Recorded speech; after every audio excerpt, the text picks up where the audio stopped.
Hi, it's Kimberly Freilinger from Kimberly Speaks, where I start a conversation and you keep it going. Today, I want to talk about some ideas about business and running your own business. Whether you're in direct sales or you have a home business, or maybe you're a crafter, maybe you have some kind of private practice of your own, massage therapy, counseling. I think no matter what it is, I think there's three key components I want to teach you tonight that help women in business thrive in this new economy and a new age, and how to really tap in to the market, because I think it's different than it used to be. And I think, especially if you're in some kind of business where you are selling a product, whether the product is yourself or like you're selling different business skills and services, or whether you're selling a product like in any kind of direct sales company. I think there are three things that I'll start with the letter G that I want to talk about. So let's call it the 3 good business guides. And so that was cheesy, I just came up with it, but we're gonna go with it. So the first G that I want to talk about in good business guides is being genuine. Now, the reason I'm not going to edit out that cheesy little good business guides is because I'm being genuine. I'm a goofball. I just am like that. And so I want to show the world who I really am. And people can then either take it or leave it. I think we've got so much going on in our world. It's already so fake, and a lot of surface relationships. And then if you're trying to pitch an idea or pitch a product or pitch a service, and then all of a sudden you're just one more loud noise in the world where people are going to just tune you out. But there's something about being genuine, and when people can really see that, they can tap in to that and they can relate to you. And so if I were to come on here all dressed up in a business suit, which I can do, and I can be professional, and there are settings that are appropriate for me being more professional and less goofy, but I want you to get to know me as a potential mentor of yours and a potential speaker in a group of yours. And so I want you to know me. I need to be genuine, and I need to connect with you. And part of that is being silly. And sometimes it's posting videos of myself or pictures of myself with no makeup, with my hair messed up at the end of the day, or things like that. Just because I want you to know that you're connecting with another real human being. To me, that's a very attractive quality in any kind of setting, whether it's friendships, whether it's in church groups, whether it's in a book club, or in a business. Being genuine means the world to me. I will give my business to people I know who are working hard, who are being themselves, who are living their dream, who are just pursuing something, and they just express themselves through that. I love that, and I think other people do too. So I would encourage you to not need to try to be anybody but yourself. You were created in a unique way, and that unique way is perfect as it is. Now you'll say, but I get terrified, or, oh, but I'm no good at this, or, but I have fears, or, but, okay, I'm going to deal with that one. That's the third G. We're not there yet. So right now, I just want you to think about being genuine. So what's your personality? What kind of characteristics do you want people to know about you when you're presenting your product? Let's say you're selling something and you're going to do a little Facebook live broadcast. And what is the real you? And you may be afraid to let that out, but I'm going to challenge that and say, I think that's exactly what people want to see. They don't want to see this perfect polished up version. We see that on celebrities and stuff. We either see them perfect or we see them trashed and falling apart. There's no middle ground. Like, here's normal everyday life. I think it's kind of refreshing to meet normal everyday people. I think we can relate. So be genuine. That does, though, takes a risk, because if people then reject your product, your service, your business, if they say no thank you, then it's easy to run the risk of taking it personally. And that is a very vulnerable place to be. But I think that anything worth going after is worth being vulnerable for. And so there are ways that we can work on dealing with being vulnerable so that you don't have to feel raw 100% of the time. But being vulnerable is going to be part of the process. So that becomes an important part of being genuine, is just being real with who you are. If you're an excitable person, be an excitable person. If you're mellow, be a mellow person. Talk quieter. Just be who you are. People want to see that. I'm now with vulnerable, I'm not talking come on Facebook and share all your marriage problems and that you're mad at your kids and that, you don't. Facebook does not need more people airing their dirty laundry. I'm talking a professional level of vulnerability. Like, I can come on and maybe make a post about, okay, here's a day where I felt like I was super vulnerable and I was terrified. Okay, that's good vulnerability. Let me tell you how I talked through my terror and how I worked through my fears. And that way I'm sharing something. It's vulnerable, it's scary, but it's appropriate. It's an appropriate level of vulnerability and appropriate topics. So yeah, be vulnerable, be yourself, and really challenge yourself to be that way. Don't feel like, again, you probably have role models stuck in your head, like, oh, I wish I could be like so-and-so, or if only I could reach this level of whatever, sales, then I could, I'll just copy whatever this person's doing because it's working for them. What's working for them is working for them. It's not necessarily going to work for you. So you really need to learn who you are and present that to the world. Second G, generosity. I think that shocks the heck out of people. So, and again, generosity with healthy boundaries. So if you're trying to launch a business or if you're going into business, you can't give it all away because the whole point is to make money, right? Because you need to feed your family and you've got goals, and making money isn't a bad thing. So, but being generous, however you interpret that, I think pays back in droves.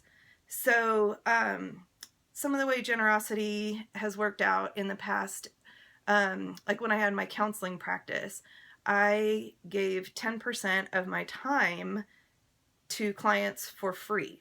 So if I was seeing 10 clients, that meant one of them was a free slot. And so it was kind of the principle of the tithe, like in the Bible.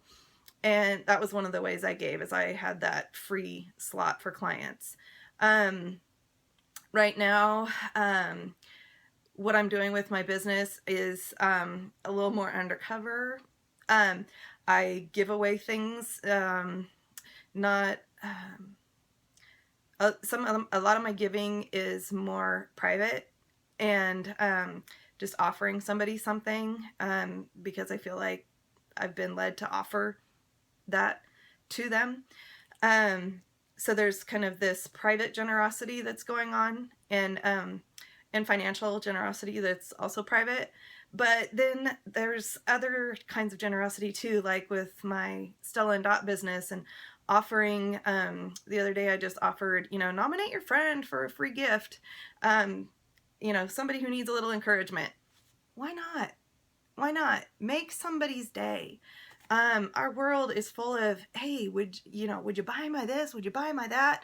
And it's okay to ask people to buy your stuff or your services or that kind of stuff, but give back too. And whatever that looks like to you, I'm not going to define it for anybody. And it doesn't have to be cash. It doesn't have to be product. It could be your time. It could be care and concern. It could be you go the extra mile for customer service just to make sure that people feel taken care of and cared for, but just having a spirit of generosity. Like I know a LuLaRoe consultant who she takes like a couple of pairs of leggings wherever she goes. Like if she's going to the beach for the weekend, she'll take a couple of extra pairs of leggings and just randomly hand them to people. And the trick is that you do that without expecting anything in return. Because if you're handing out leggings or you're sending somebody a free product, hoping that then they'll turn around and buy from you, then that kind of negates the whole generosity thing. You can do things like giving away things, but that's promotion, which is a different business tactic than being generous and giving. Okay, so there's giving for promotion and giving for the sake of giving. And right now I'm talking about giving for the sake of giving. And so it really needs to come with no strings attached. Like, I just want to bless you. I just want this to be super fun. And really, honestly, no strings attached. So I think people get tripped up sometimes where they'll be like, well, I'll support your business if you support mine, but you don't really talk about that. And then you just hope that that other person's going to reciprocate, or you go, I know, I'll give this customer free shipping and hope that that means they'll come back more. Well, you're playing mind games then, and you're reading minds, and you're putting expectations on your clients that aren't really fair, and they'll start feeling that.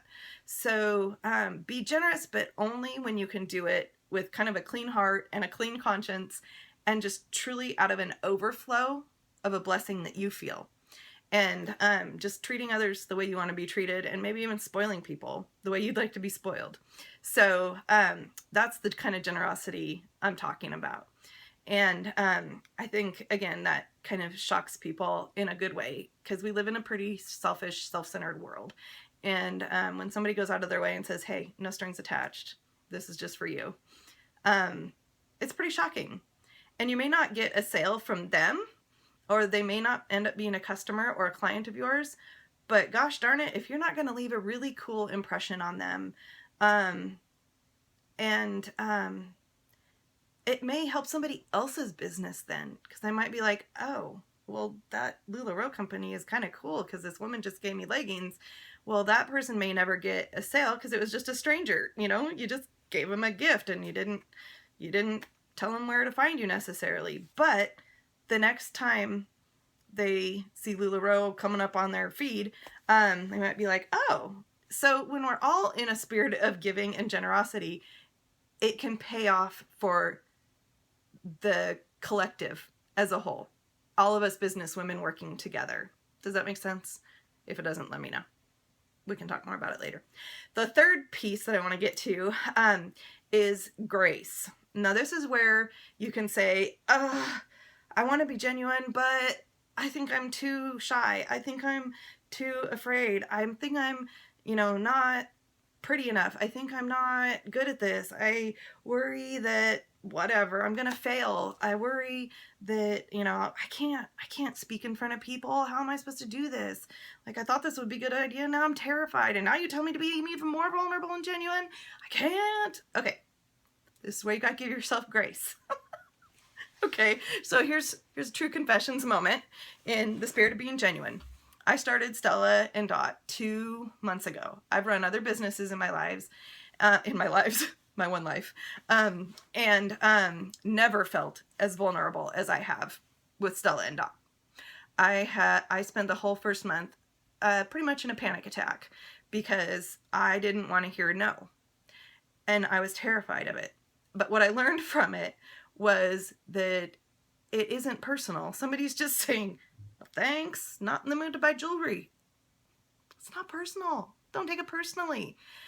So as I was working through my fears, I don't like being told no because it triggers personal stuff in me. It feels like a personal rejection and not just a rejection of a product or a service or something like that. So I had to work through that. And through that process, I had to give myself grace and know, okay, this is really scary right now. And some days I could muster up the courage to ask people to do a trunk show, and some days I couldn't. Some days I could only dream up lists of people that I might want to contact someday. Some days I got very courageous and went, okay, I'm ready to hear no 16 times. That's okay. I can do this. Um, and so I just want to say, give yourself grace when it comes to running your own business. It is hard and it is scary, and there's a lot of working parts. And now I've just asked you to be generous and genuine and vulnerable. So you're going to need heaps of grace to be able to do all that. Excuse me while I sniff. Sorry, that was rude. And so, I just want you to start noticing that when triggers come up, like I know like maybe you sell a product where a personal testimony is really important, like some kind of healthcare product or something, and it just terrifies you to think about that, but you'd like to be speaking to bigger and bigger audiences. Well, okay, let's look at what that fear is, and sometimes getting coaching with somebody who's already fought that fear can really help. Like, I'm totally fine with speaking. Put me in a room full of 500 people. I'm great.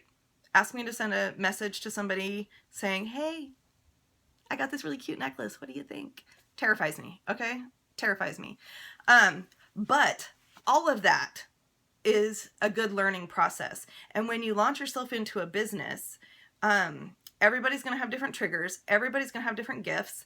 And everybody's going to have different fears and frustrations and different struggle points along the way. But those struggle points, instead of just freezing in those moments, let's get through those moments, okay? Give yourself grace to be afraid for the minute.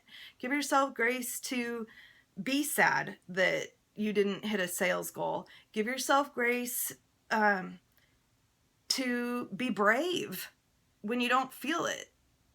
And give yourself grace when you're not feeling so brave and things feel scary or out of control or frustrating. So the more you give yourself grace, then you can relax and sit back and, one, enjoy the business that you were probably getting into in the first place to enjoy, right?